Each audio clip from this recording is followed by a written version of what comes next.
हैदराबाद के रहने वाले 53 साल के अरुण कुमार तिवारी एक आईटी प्रोफेशनल, एक अनुभवी पर्वतारोही और एक ऐसा इंसान जिसका सपना था दुनिया की सबसे ऊंची चोटी माउंट एवरेस्ट पर तिरंगा और अपने सपनों को पहुंचाना।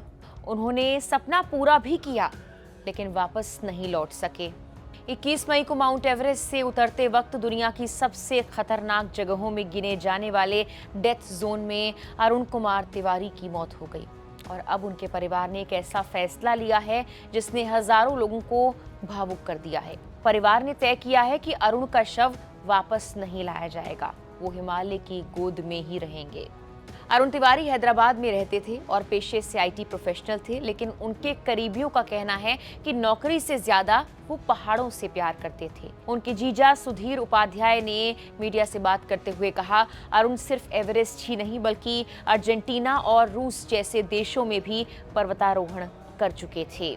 दरअसल ये अरुण का पहला एवरेस्ट प्रयास नहीं था। पिछले साल भी उन्होंने एवरेस्ट चढ़ने की कोशिश की थी, लेकिन करीब 7,200 मीटर की ऊंचाई पर स्वास्थ्य खराब होने की वजह से उन्हें वापस लौटना पड़ा। लेकिन उस असफलता ने उन्हें रोका नहीं। परिवार के मुताबिक पिछले साल की नाकामी के बाद उनका संकल्प और भी मजबूत हो गया था। इस बार उन्होंने अपना सपना पूरा किया। अरुण ने माउंट एवरेस्ट की चोटी फतेह कर ली, लेकिन असली चुनौती चोटी तक पहुंचना नहीं, वहां से वापस लौटना होता है। रिपोर्ट्स के मुताबिक एवरेस्ट समिट करने के बाद जैसे ही उन्होंने उतरना शुरू किया, उनकी तबीयत बिगड़ने लगी। वो लगभग 8,790 मीटर की ऊंचाई पर थे, यानी एवरेस्ट की चोटी से कुछ ही नीचे, उस जगह के पास जिसे हिलेरी स्टेप कहा जाता है। ये जगह डेथ जोन का हिस्सा मानी जाती है। बताया गया कि उतरते समय उन्हें खून की उल्टियां होने लगी और कुछ ही समय बाद उनकी मौत हो गई। अरुण के साथ उस अभियान में शेरपा क्लाइंबर भी थे, जो विदेशी पर्वतारोहियों को रास्ता दिखाने और सहायता करने के लिए साथ चलते हैं। पूरी टीम का संचालन नेपाल की एक्सपीडिशन कंपनी पायनियर एडवेंचर्स कर रही थी।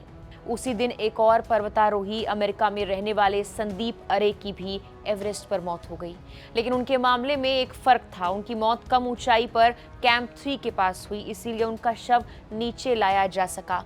अरुण तिवारी के मामले में ऐसा संभव नहीं माना गया। अब सवाल यही है, आखिर परिवार ने उनका शव वापस लाने से इनकार क्यों किया? इसके पीछे पहला कारण है अरुण का पहाड़ों के प्रति प्रेम और उनकी आस्था। उनके जीजा सुधीर उपाध्याय कहते हैं, अरुण हिमालय से बेहद प्यार करते थे। उनके लिए हिमालय भगवान शिव का धाम था, देवभूमि था। अब वो शिव के पास हैं, पहाड़ों का हिस्सा बन चुके हैं।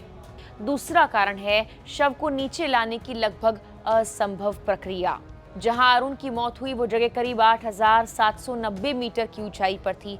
एक्सपर्ट्स कहते हैं कि 8,000 मीटर से ऊपर का इलाका डेथ जोन कहलाता है। यहां ऑक्सीजन समुद्र तल के मुकाबले लगभग 1/3 रह जाती है। शरीर धीरे धीरे जवाब देने लगता है, दिमाग पर असर पड़ सकता है, फेफड़ों में पानी भर सकता है और मामूली गलती भी जानलेवा साबित हो सकती है। पायनियर एडवेंचर्स के अधिकारियों के मुताबिक इतनी ऊंचाई से शव नीचे लाना लगभग नामुमकिन जैसा काम है। इसके लिए 8 से 10 प्रशिक्षित शेरपाओं की जरूरत पड़ती है। स्ट्रेचर तक इस्तेमाल नहीं हो सकते हैं। शव को रस्सियों और विशेष सीट के सहारे नीचे खींचना पड़ता है। कई रास्ते इतने संकरे होते हैं कि वहां एक इंसान मुश्किल से खड़ा हो पाता है। परिवार ने एक और बेहद भावुक वजह बताई। उनका कहना है कि -63 डिग्री तापमान में शरीर पूरी तरह सख्त हो जाता है। ऐसी स्थिति में नीचे लाते वक्त शरीर टूटने या क्षतिग्रस्त होने का खतरा रहता है। परिवार नहीं चाहता था कि अरुण के साथ ऐसा हो। उनके जीजा ने कहा, अगर शव मिलता भी तो उसे कैंप 4 से कैंप 1 तक घसीट कर लाना पड़ता। परिवार ने साफ कहा, हम नहीं चाहते थे कि उन्हें इस तरह का अपमान सहना पड़े। रिपोर्ट्स के मुताबिक शुरुआत में शव लाने की लागत करीब 1 करोड़ से भी ज्यादा की बताई गई, जिसे बाद में घटाकर लगभग 90 लाख किया गया। लेकिन परिवार का कहना है कि फैसला सिर्फ पैसों का नहीं था, ये इस बात का फैसला था कि अरुण खुद क्या चाहते। एक और अहम बात, बीमा कंपनियां आमतौर पर हेलीकॉप्टर निकासी का खर्च देती हैं, लेकिन डेथ जोन में हेलीकॉप्टर भी मुश्किल से उड़ पाते हैं। वहां मैनुअल रिकवरी करनी पड़ती है, जिसका जोखिम बचाव कर्मियों की जान तक पर भारी पड़ सकता है। अरुण तिवारी अपने पीछे पत्नी और 2 बेटियों को छोड़ गए हैं, लेकिन परिवार का कहना है कि उन्होंने वही फैसला लिया जो शायद अरुण खुद चाहते। कई लोगों के लिए ये सिर्फ एक दुखद खबर है, लेकिन पर्वतारोहियों की दुनिया में ये उस जुनून की कहानी भी है जहां कुछ लोग पहाड़ों को जीतने नहीं जाते बल्कि उन्हीं का हिस्सा बन जाते हैं।